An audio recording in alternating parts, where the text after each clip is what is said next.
Kémy Séba encore sur le banc des prévenus. Cette fois, le fondateur du groupuscule noir extrémiste Tribuka comparaissait pour des propos diffamatoires. Jugement attendu dans une quinzaine de jours. De procès en procès, le scénario Kémy Séba est bien rodé. Devant les caméras, l'apparition de l'enseignant noir, comme il se surnomme, se transforme en démonstration de force. Kémy Séba comparaît aujourd'hui devant la 17e chambre pour diffamation.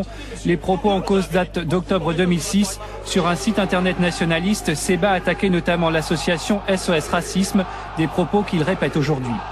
SOS Racisme est une officine sioniste qui d'ailleurs organise des manifestations avec UEJF. Le sioniste expliquait à nos potes, si ça c'est pas la preuve que c'est une officine sioniste, alors dans ce cas il faudrait se poser des questions. Voilà. C'est une thèse que vous allez défendre devant le tribunal? Je vais la défendre devant le tribunal et à l'extérieur du tribunal parce que moi, contrairement aux avocats qui nous attaquent, nous on est des hommes. Avec ou sans robe, nous on se défend. C'est la différence entre eux et nous. Pas d'avocat du coup pour Kémy Séba, qui s'est défendu lui-même au cours de cette audience.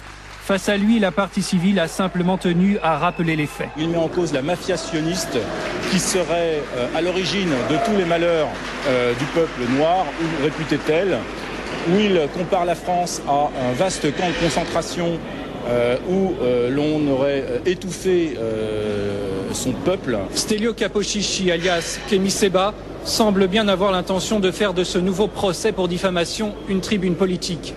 Ce ne sera sans doute pas la dernière. Dans un mois, Kémy Séba reviendra devant la justice en appel dans une autre affaire, celle de la reconstitution illicite de la Tribuka, son ancien groupuscule radical noir, dissous en 2006. En première instance, il avait été condamné dans cette affaire à 6 mois de prison, dont 2 fermes.